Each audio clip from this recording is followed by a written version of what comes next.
Going on, dudes and dudettes? So I kind of wanted to get something done before the video starts because I kind of mixed up everything to basically go by team to team, but I'm going to start off with the main headlining news from each team, so we'll get into it. So with the Chargers, they have Derwin James missing about 3 months right now with something wrong with his foot. Of course, like I said, there's always going to be injuries that pop up, and luckily for him, he was not injured all of his rookie year, but now he got injured, and he could be gone for probably till the end of November, which is sort of if they're still pushing for the playoffs, and they would be smart to bring him back to try to at least make the playoffs and then go from there. But if not, then you might as well just let him sit out, rest the whole entire year, and make sure he doesn't re-injure anything. But yes, it is a big blow. It does suck. He is already top guy. That's why I wanted him so bad last year, but he is one of the top guys on the defense for the Chargers, even though he is in his young career. But yes, that is the history of the Chargers, always injuries to main important people. So we'll see how that goes, how that develops.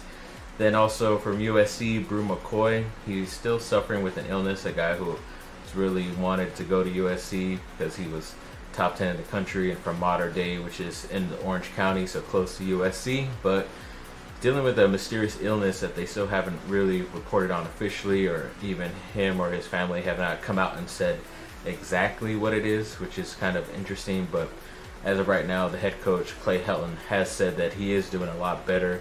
He is in meetings, he's smiling a lot, so he's at least going there, but they're not going to rush him back at all. They're going to let him go by the pace he is, and plus, they have not heard any news back where he can officially play this season or not for USC.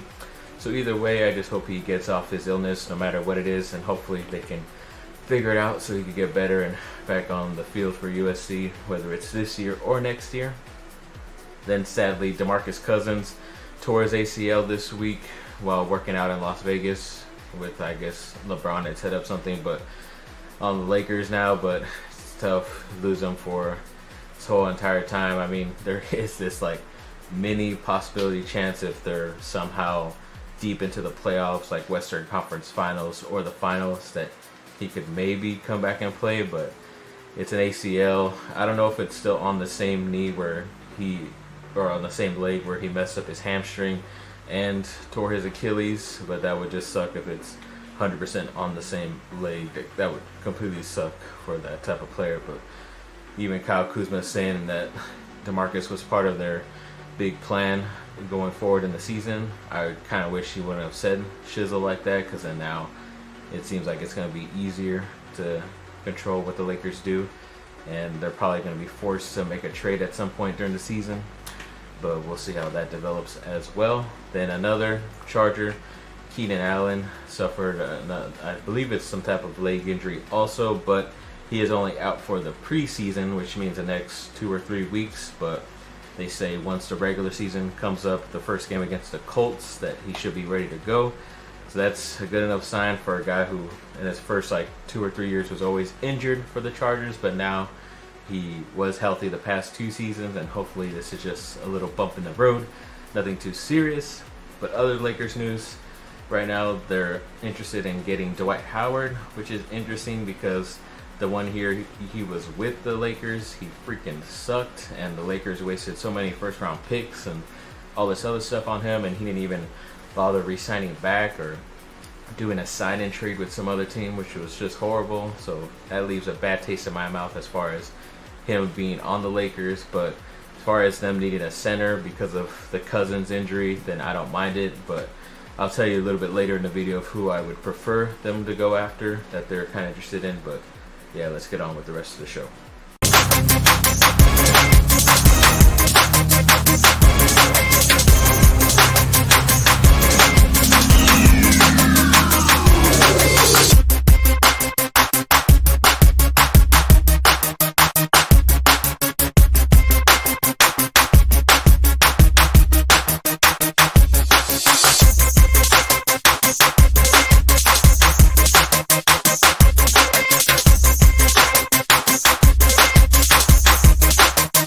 So as of right now, both Jason Tatum and Mason Plumlee, two ex-Duke players, are still on the Team USA basketball team, heading to Australia right now for some more exhibition games, and to China as well for the FIBA World Cup.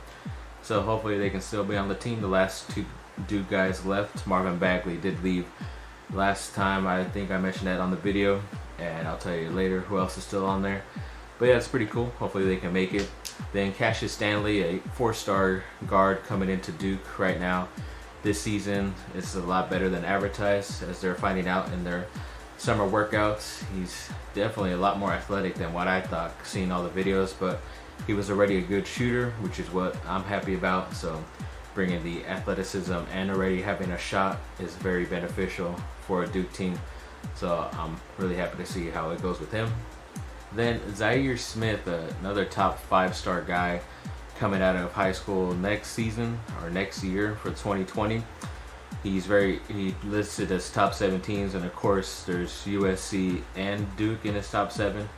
But he says that Jalen Johnson, the 5-star guy that's committed to Duke as of right now for that year, is enticing him to want to choose Duke. So maybe, like how I mentioned in the other video, that Johnson has been trying to recruit guys, and maybe Zaire Smith is one of them. But it could be very interesting to see what he can do. Haven't seen many high school highlight tapes on him, but I just usually wait till senior year stuff because they actually play against some better competition instead of what they've been going through so far in their first 3 years in high school. So I have to wait to see on that.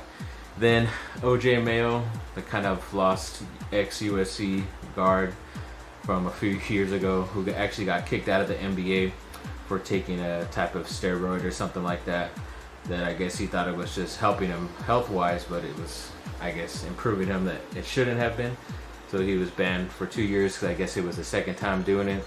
So as of right now, he's just been playing in like leagues like in Puerto Rico or in China recently, where he's been putting up some points. Like he's averaging over 20 points over there. A couple times he had 30+ points in games, but it's kind of like how most guys who are really good that go play overseas, they kind of just force feed you the ball anyway. So I'm pretty sure his shooting percentage isn't that good because he's jacking up shots whenever he wants to.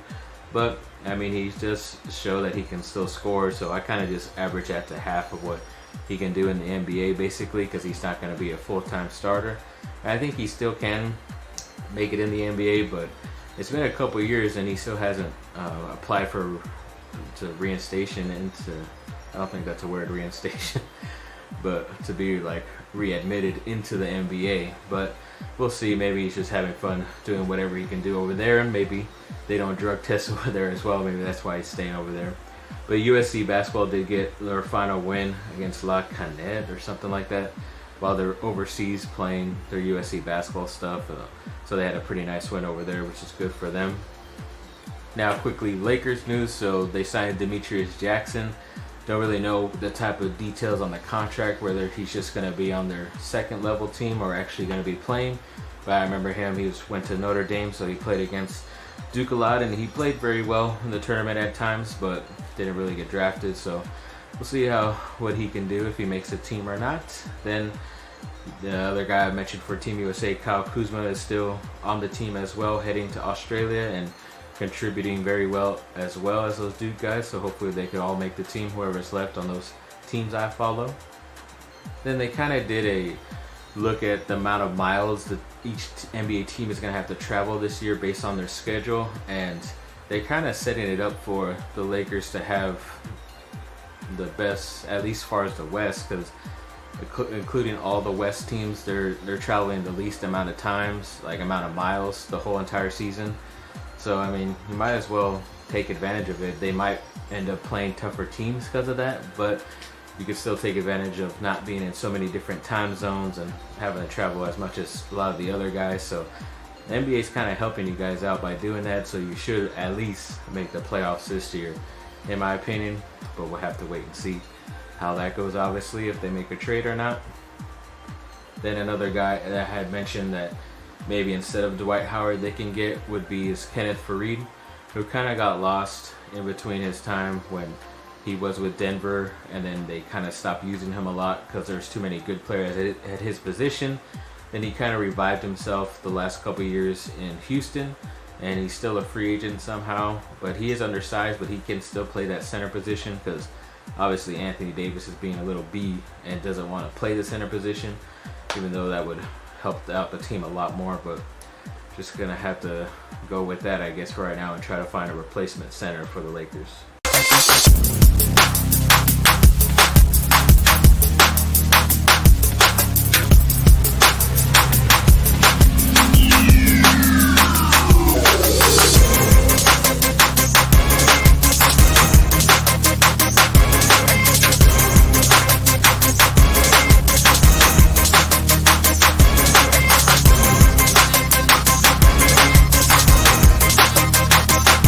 So the USC quarterback battle should be coming down pretty soon. They usually name a starter a week before, so that should be this weekend coming up, the weekend of my birthday, I think. Not really keeping track that much by now, but yeah, it should be fun. Hopefully it's JT Daniels or Jack Sears. The other two guys are pretty much backups, I think, but yeah, JT Daniels or Jack Sears. I would just give it to JT so he doesn't transfer, but you know, you kind of have to see what you got in both of those, and hopefully Hilton can make a good enough decision.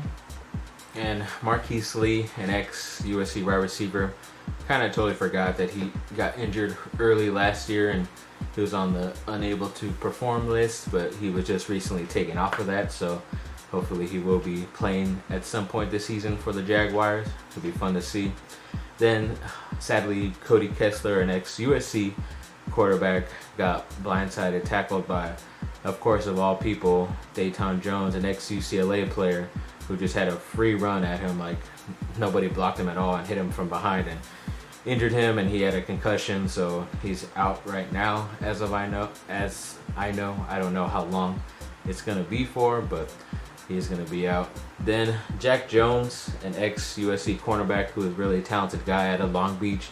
I really loved being on the team, and he was doing really well for USC, but just academic problems and then some stuff running into law where he was supposedly helped burglarizing a Panda Express. I believe that's the story. I don't know. I try to forget it. But apparently, because he went to community college this last semester, he is going to be able to transfer to Arizona State, which obviously anybody could transfer to Arizona State as long as you have a C- average. It's pretty easy to get into there. You just have to deal with the super hot weather. And if he doesn't really make it past this second chance, I really have no hope for him, especially when it comes to the NFL, because he is going to a team in ASU that has a pretty talented head coach in Herm Edwards, but the assistant coach, and Antonio Pierce, was his head coach at Pauley when he was in high school, so he's going to be around him all the time, and if you don't listen to that guy, then you're probably not going to get a second chance. That's the way I see it. Then Marvell Tell, an ex-USC safety for the Colts right now. He's playing very well. They're actually moving him around to corner as well because they're pretty much stacked on the safety spot, and he's doing a pretty good job also, so that's good to see that he's getting some playing time as well. Then Kyle Ford, the new freshman wide receiver coming in, who did miss pretty much all of last year, his senior year of high school, because of an ACL injury. But as of right now, he's looked okay. He's ready to go. He's been practicing here and there, but all people don't come back from the same injury the same way. That's what at least Coach Helton has been saying. So he looked good at first, but after pushing it, I guess, a certain amount, it wasn't reacting correctly. So they're just trying to like slow him down in the process so he doesn't re-injure that or re-injure something, because as from what I can tell with athletes, their main second injuries after coming back from a big one is because their body is compensating and using something else. That's kind of like how Kobe's injury, that he had the Achilles because his knee was hurting, so he was using something else, some other part of his body or something like that, and then that's how it ended up happening. So that's how I kind of always see it. So at least they're bringing him along. They have enough guys at that position to at least last them for the beginning of the year, and whenever he comes back, it'll be a plus anyways. But they're saying Coach Helton and that USC head coaching position is definitely a Pac-12 hot seat, that if he doesn't reach a certain amount of wins or do a certain amount of good things for USC this year, then he's definitely out no matter what.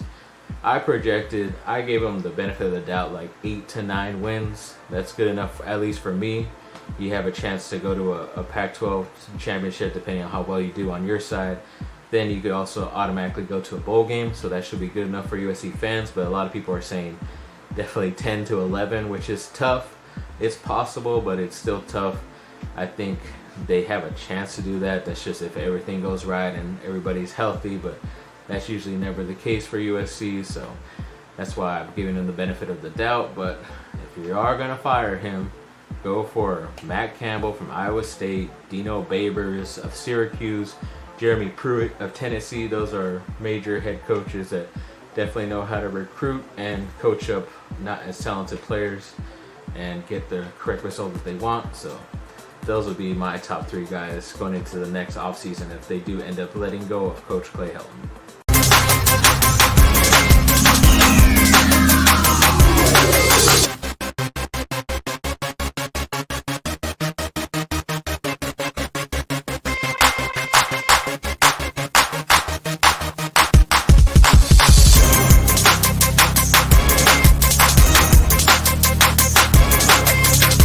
Finally, to end up with some Chargers news, they are playing right now against the Saints. The last time I checked, it was like 17-3, some way into the third quarter. So I'm calling it a Chargers win, but I guess I'll find out after this video or not. And maybe if it's a good enough thing, I'll mention it in whenever my next video is. I don't know, but yeah, I'll do that for you guys. And yes, Chargers news. So they did sign defensive end Thomas Costigan because their tight end Andrew Vollert during their first preseason game tore his ACL, which sucks. But then they also did bring in a tight end and Ben Johnson, who was on the practice squad and trying to make the team last year as a rookie. So I guess he was still available, and they picked him up as a tight end out of Kansas. So we'll see how he does. Maybe he can make the team or not. Then we are looking at still a lock grid and no more progressing trade talks with Melvin Gordon as of right now.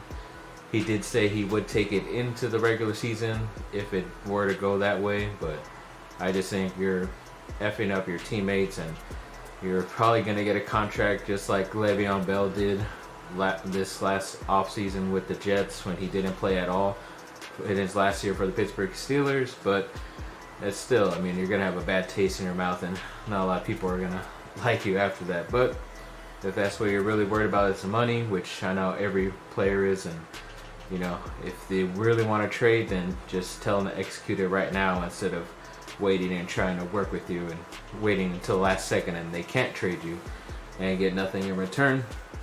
But I did see a scenario where they would trade him to Buffalo, which is still an AFC team, which I mentioned a long time ago that I didn't want them to trade him to the team in their same conference, but they are a crappier team, and it's not like they're gonna beat the Patriots to get an automatic bid into the playoffs. But you can get a guy back in LaShawn McCoy, draft picks, and maybe another player or something like that.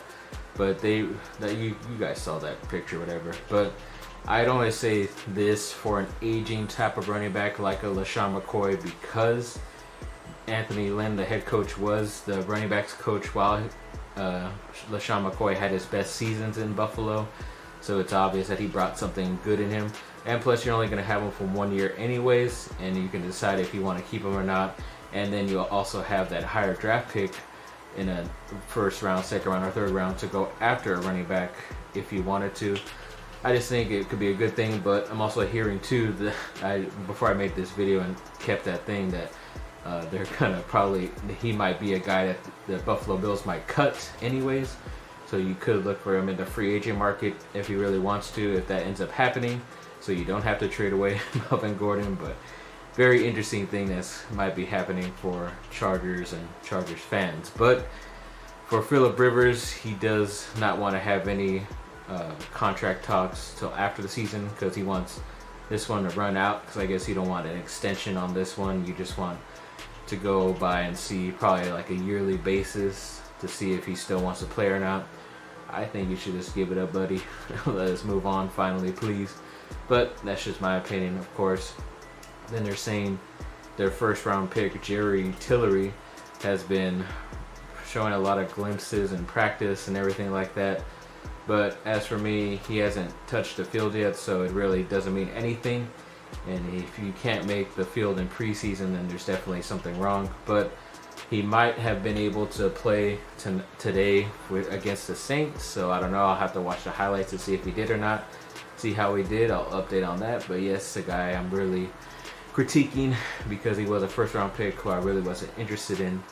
And even their second-round pick, Nasir Adderley, who I really liked, hasn't been practicing at all because of an injury, which sucks too. But thanks for watching, people. Like and subscribe. Comment down below. Let me know what y'all think.